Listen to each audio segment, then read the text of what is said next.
Assalamualaikum warahmatullahi wabarakatuh. Selamat pagi, salam sejahtera semua. Okey, hari ini kita akan sambung bab 8.2 sistem komunikasi radio ya. Okey, sebelum ni kita sudah tengok komponen-komponen elektronik yang ada di dalam sistem komunikasi radio. So hari ini kita akan tengok sistem pemancar dan sistem penerima radio. Okey. Kamu kan selalu kan dengar radio kan? Jadi sistem pemancar tu yang berada di konti, ada DJ bercakap-cakap tu kan. Okey, sistem penerima radio yang kita dengar radio di rumah tu. Okey. So kita tengok dulu sistem pemancar radio. Okey, DJ bercakap-cakap kan? Okey, DJ bercakap-cakap, di konti dia mesti ada mikrofon, kan? Betul kan? Mesti ada mikrofon. Okey, ni mikrofon, walaupun gambar Raja ni tak pula rupa mikrofon kan? Okey, bila kita bercakap, maksudnya akan ada gelombang bunyi. Kita menghasilkan bunyi macam cikgu bercakap sekarang ni kan? Okey, so mikrofon ini akan menukarkan bunyi. Bunyi tu maksudnya suara cikgu bercakap ni akan ditukarkan kepada isyarat audio dalam bentuk elektrik. Okey? Lepas tu, soalan selalu juga ditanya, untuk mikrofon ni, apa perubahan tenaga yang berlaku dalam mikrofon? So, perubahan tenaganya, tenaga bunyi, kita bercakap kan, tenaga bunyi kepada tenaga elektrik. Okey, boleh ya? So, mikrofon akan tukar gelombang bunyi kepada isyarat audio. Isyarat audio ni dalam bentuk elektrik. Okey, kemudian isyarat audio tadi tu akan dihantar ke satu alat yang dipanggil modulator. Boleh ya? Mikrofon tukarkan bunyi kepada isyarat audio dalam bentuk elektrik akan dihantar, kemudian isyarat audio tu akan dihantar ke modulator. Modulator ni adalah satu alat, okey? Kemudian dalam masa yang sama ada pengayun ataupun osilator. Okey? Pengayun atau osilator ni dia akan menghasilkan gelombang radio. Dia akan menghasilkan gelombang radio. Okay, ini ialah gelombang radio, isyarat frekuensi radio. Gelombang radio ini juga akan dihantar ke modulator. Okey, so dua-dua akan pergi modulator. Isyarat audio daripada mikrofon dengan gelombang radio daripada osilator atau pengayun akan dihantar ke modulator. Okey, apa yang berlaku di modulator? Modulator akan menggabungkan isyarat audio tadi. Isyarat audio dengan gelombang radio tadi akan digabungkan untuk menghasilkan gelombang radio termodulasi. Okey, gelombang radio termodulasi. Inilah dia. Ini rupanya, rajahnya. Ini ialah gelombang radio termodulasi. Boleh ya? Ataupun isyarat audio termodulasi. Isyarat audio termodulasi, gelombang radio termodulasi. Boleh ya? Okey. Proses yang berlaku di dalam modulator ini kita panggil sebagai proses modulasi. Okey, dia selalu tanya apa proses yang berlaku? Proses modulasi. Apa proses modulasi itu? Proses modulasi adalah proses yang menggabungkan isyarat audio dengan gelombang radio. Boleh ya? Supaya isyarat audio tadi tu boleh dihantar pada jarak yang jauh. Okey? Lepas tu, isyarat audio termodulasi tadi akan dikuatkan oleh amplifier. Okey, amplifier akan menguatkan gelombang radio termodulasi ataupun isyarat audio termodulasi tadi. Kemudian gelombang radio termodulasi tadi akan dipancarkan oleh aerial pemancar. Ini aerial pemancar ataupun menara pemancar ni mesti ada aerial pemancar. Akan memancarkan gelombang radio termodulasi ataupun isyarat audio termodulasi tadi ke udara. Boleh? Okey. Kemudian itu dikonti ya. Okey. Lepas tu gelombang radio termodulasi ataupun isyarat audio termodulasi tadi akan dipancarkan ke udara. Okey, sekarang dia di udara sudah kan? Okey. Lepas tu dia mau pergi rumah kita sudah ni. Okey. Ini sistem komunikasi Radio, penerima radio. Ini ialah penerima ya. Okey. Yang tadi itu gelombang radio termodulasi tadi, dia dipancarkan ke udara. Okey, dia akan ditangkap oleh aerial. Okey, ditangkap so kan sampailah ke segama. Okey, bila sampai di segama, dia akan ditangkap oleh aerial penerima. Okey, ini gelombang radio dengan frekuensi yang berbeza-beza lah kan. Ini akan ditangkap oleh aerial penerima. Di mana ni? Ni di Segama lah, di rumah kamu kan? Okey. Aerial penerima akan menerima gelombang radio termodulasi tadi tu. Okey. Kemudian dia akan masuk ke dalam litar penala. Okey, litar-litar ni semua di mana? Di dalam radio lah. Di dalam radio. Kalau kamu perasan, radio kita itu ada aerialnya kan? Kalau Astro, ada piring Astro di luar tu kan? Itu dia punya penangkap. Itu ialah aerial penerima. Okey, lepas tu dia akan masuk ke dalam litar penala.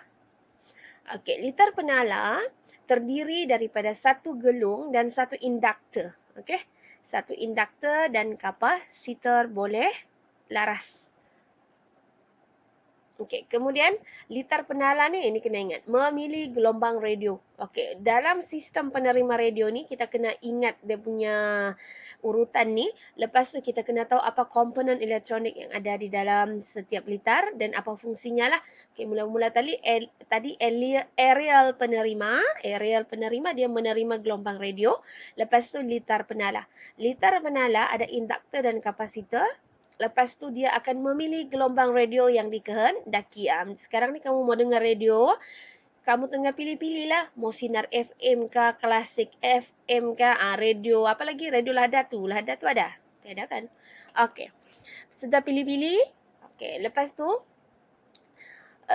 isyarat tadi tu, isyarat elektrik tadi tu, okey, akan dinyah modulasi. Dia akan pergi litar pengesan. Litar pengesan, apa yang berlaku di litar pengesan akan berlaku proses penyah modulasi. Ingat balik tadi, apa proses modulasi? Proses modulasi dia menggabungkan isyarat audio dengan gelombang radio. So, di sini penyah modulasi di litar pengesan ini, dia akan mengasingkan isyarat audio tadi dengan gelombang radio. Dia akan asingkan. Okey, di dalam litar pengesan ni ada diod. Okey? Okey, lepas tu kita dapatlah isyarat audio. Sekarang isyarat audio ni dia tanpa gelombang radio sudah. Okey, isyarat audio tadi akan dikuatkan oleh litar amplifier. Okey, amplifier akan menguatkan isyarat audio. Di dalam litar amplifier ada transistor. Okey, kemudian isyarat audio tadi akan dihantar ke pembesar suara. Okey, bila di pembesar suara sudah, akan keluarlah bunyi. Bolehlah kamu dengar suara cikgu ni. Okey, di pembesar suara akan tukar isyarat audio tadi kepada gelombang bunyi. Yang kita dengar tu adalah gelombang bunyi. Kalau isyarat audio tu dia di dalam bentuk elektrik. Okey? Jadi soalan selalu ditanya juga, apa perubahan tenaga yang berlaku pada pembesar suara? So, pembesar suara, tenaga elektrik kepada tenaga bunyi. Kalau mikrofon tadi, bunyi kepada tenaga elektrik. Pembesar suara, tenaga elektrik kepada tenaga bunyi. Okey, boleh? Nanti kita buat latihan ya. Okey, seterusnya kita tengok ini. Modulasi tadi, isyarat audio tadi akan melalui proses modulasi. So, modulasi tu ada dua. Modulasi amplitude dengan modulasi frekuensi. Okey, di dalam nota, dalam buku teks ada ni. Sebab tu, kalau kita mau dengar radio, dia ada pilihan AM ataupun FM. FM ni lah yang kamu selalu dengar tu kan. Kalau AM ni biasa dia radio-radio tempatan ya. Banyak kan radio-radio bahasa Suluk, bahasa Cina ada kan? Bahasa dusun Kadazan. Itu biasanya AM. Yang FM ni untuk yang jarak jauh. Contohnya Sinar FM, Klasik FM, apa lagi radio Era FM tu kan? Okey. Okey. Selalu juga disuruh di dalam soalan ni kita disuruh lukis rajah untuk gelombang radio termodulasi. Okey, gelombang radio termodulasi. Kalau dia tidak sebut AM atau FM, kita boleh lukis ini ataupun inilah, mana-mana sejak dua-dua betul. Kalau dia tidak nyatakan dia mau AM atau FM. Tapi kalau dia mau AM, mesti lukis yang ini. Ni yang ada kecil, naik turun ni kan. Okay, kalau dia mau FM, kena lukis ini. Yang ini. Kalau dia tidak sebut, yang mana-mana aja. Okay? Okay, so apa beza AM dengan FM? Kalau FM, yang dimodulasi, okay, kalau AM, kita ubah amplitude-nya. Apa itu amplitude? Kita sudah tengok yang mula-mula hari itu kan. Yang V sama dengan yang mula-mula dalam bab ni. Kita ada tengok AM dengan FM kan. Okay. Amplitude tu ni kan jarak ini. So tengok ini tinggi, ini rendah. Tu amplitude. Okay. Kalau FM kita ubah frekuensi. Tu bezanya ya. Okay. Kemudian yang lain tu tak apa. Okay. Kelebihan AM. Dia boleh diterima di sebalik bukit atau bangunan tinggi. Sebab tu yang radio-radio pedalaman dia akan guna AM. Okay, kalau FM pula kelebihannya dia tidak diganggu oleh gangguan semula jadi. Contohnya gangguan cuaca. Sebab tu jarak jauh biasanya guna FM, jarak yang dekat-dekat guna AM, terutamanya di pedalaman sebab dia boleh maksudnya bukit-bukit, gunung-gunung semua tidak menjejaskan. Okey. Okey, kalau AM kelemahannya dia dipengaruhi oleh gangguan buatan semula jadi, gangguan buatan manusia. Semula jadi ni biasanya cuaca lah. Kalau FM tidak dihalang. Kelemahan FM pula dia dihalang oleh bukit ataupun bangunan tinggi. Sebab tu kalau FM susah untuk dapat di pedalaman. Kalau kita duduk di pedalaman-pedalaman, kita susah mau dapat radio FM, kan? Okey, sorry.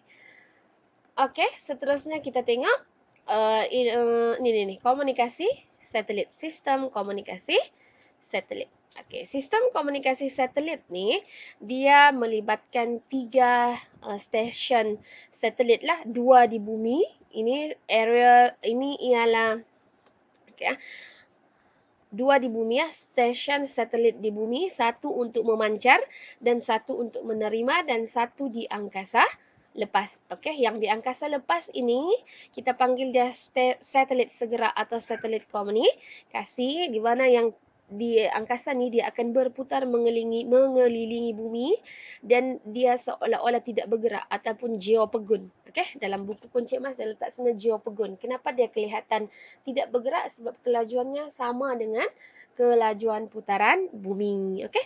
So, ini stesen satelit di bumi ni dia akan memancarkan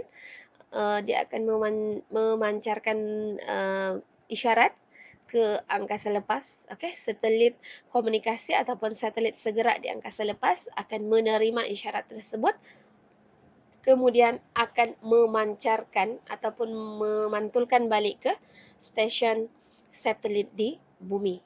Okey, sebagai contoh ni, sini Cikgu Karlina kan. Cikgu Karlina telefon kamu. Okey, bila cikgu telefon, isyarat tu akan ke angkasa. Okey, ke satelit komunikasi. Kemudian dari sini dia akan pergi bumi lagi. Di sini kamulah. Kamu terimalah telefon cikgu tu. Bunyilah handphone kamu. Cikgu pun tanya, kenapa kau anda online? Macam tu. Okey. Okey. Apa kelebihannya ni?